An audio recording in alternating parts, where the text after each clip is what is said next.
लोग भटक रहे हैं हॉस्पिटल्स में कि हमारे देश के प्रधानमंत्री, हमारे देश के होम मिनिस्टर इवेंट्स कर रहे हैं। प्रधानमंत्री की जवाबदेही तय करनी चाहिए। जून के फर्स्ट वीक तक करीब 2320 डेथ्स रोज देखे।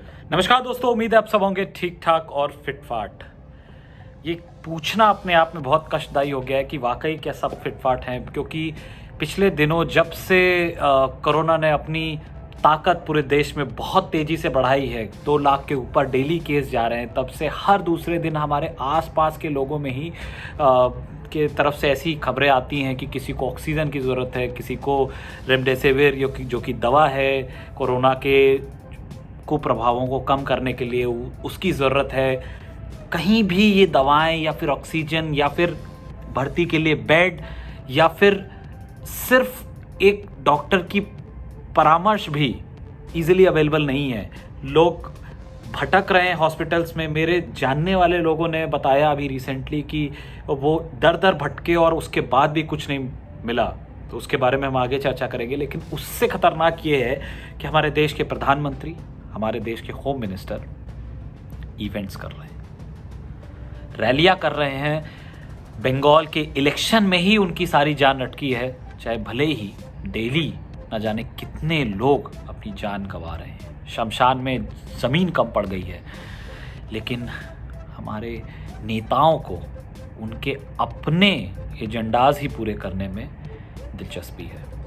और उसके बीच में मैं देखता हूँ कि शेर आया, लालू शेर वापस कुछ ऐसा ट्रेंड कर रहा है ट्विटर पे कि लालू शेर वापस आ गया है जेल से।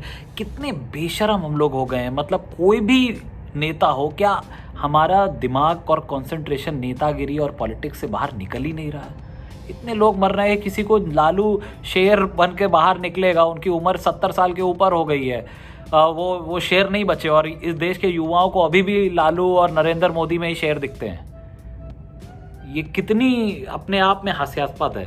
और उसके बाद फिर नरेंद्र मोदी का एक ट्वीट जो मैंने सुबह सुबह देखा, उसमें तो मुझे लगा कि बेशर्मी के पराकाष्ठा पे हम लोग पहुंच गए हैं। ट्वीट ऐसे कहता है कि मैं प्रार्थना करता हूं कि शाही स्नान हो चुका है और 2 शाही स्नान हो चुके हैं और अब कुंभ को कोरोना के संकट के चलते प्रतीकात्मक ही रखा जाए।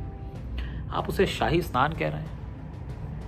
वो शाही स्नान में 1700 लोग कोरोना पॉजिटिव थे, उसी शाही स्नान में। और उसके बाद ये लोग जब अपने घरों में जाएंगे, अपने ज़िलों में जाएंगे, तो वहाँ कोरोना फैलाएंगे। उसके बाद न जाने कितने लोग फिर उन्हीं अस्पतालों में, जो कि ऑलरेडी बहुत स्ट्रेस्ड है इस समय।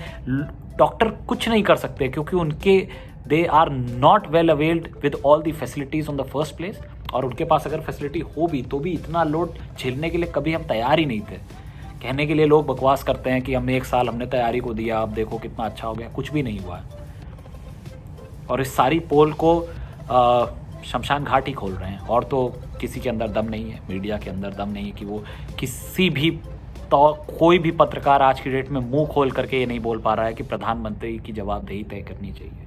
कोई भी नहीं बोल पा रहा है। इस सब के चलते लैंसेट, जो कि एक हेल्थ जर्नल है, उसने कहा है कि इंडिया कुछ दिनों में, मतलब जून के फर्स्ट वीक तक करीब 2320 डेथ्स रोज देखेगा।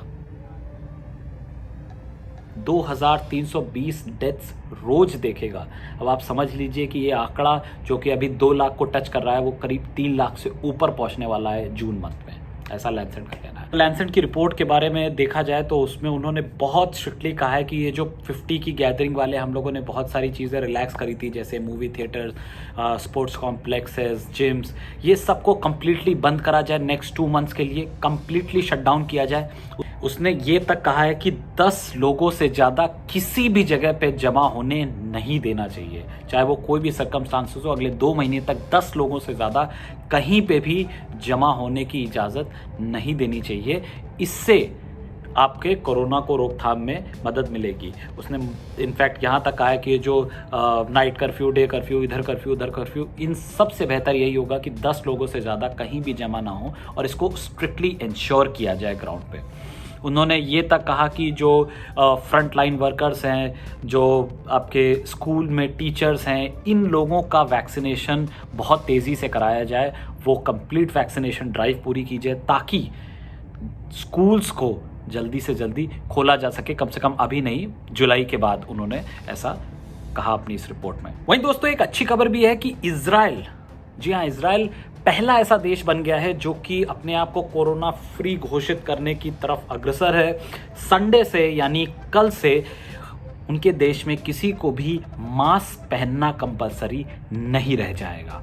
इजराइल में किसी ज़माने में 10,000 केस पीक करे थे और अब वहाँ मात्र 200 केस पर डे आ रहे हैं, यानी कि एक बड़ी उपलब्धि उन्होंने पाई है। उनकी करीब 9.3 मिलियन यानी 90 लाख पॉपुलेशन है और इस 90 लाख में से उन्होंने आधी पॉपुलेशन यानी करीब 50 लाख पॉपुलेशन को वैक्सीनेट करवा दिया है। और इस वैक्सीनेशन ड्राइव जो कि उन्होंने बहुत तेज़ी से करी थी, इसमें उनके पास फाइज़र और बायोएनटेक नाम की वैक्सीन्स उन्होंने अपने लोगों को मुहैया कराई और बहुत तेज़ी से ड्राइव करी वैक्सीनेशन की, क्योंकि आधी पॉपुलेशन वैक्सीनेट हो गई है तो अब उनके केसेस भी बहुत लो लेवल पे आ गई है। और इसी से हमें सीखने की ज़रूरत है कैसे वैक्सीनेशंस को तेज़ी से आगे बढ़ाएं।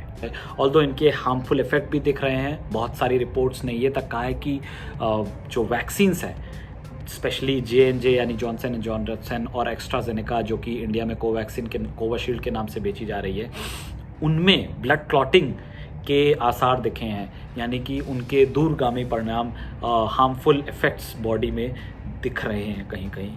अब तो एक बहुत टाइट रोप है और इस सब को हराने के लिए ये सारे लोग अपनी अपनी गाइडलाइन देंगे, लेकिन इस सब को हराने का जो एकमात्र तरीका है और जो कि मैं जहाँ इस समय हूँ दुबई में, वहाँ जो लगाया जा रहा है वो यही है कि आप मास्क पहनें, अपना जिम्मेदारी समझें, क्योंकि अगर आपने जिम्मेदारी नहीं समझी तो फिर अस्पताल में आपके लिए कुछ नहीं है, वहाँ सिर्फ मौत है जो आपका इंतज़ार कर रही है। अस्पताल में कुछ भी नहीं है। अगर आपको ये वीडियो कुछ भी काम का लगा हो तो इसको अपने दोस्तों को शेयर करें, उनको भी पता चले और वो भी जिम्मेदारी से रहें। इसी से ही हम इस आपदा को हरा पाएंगे।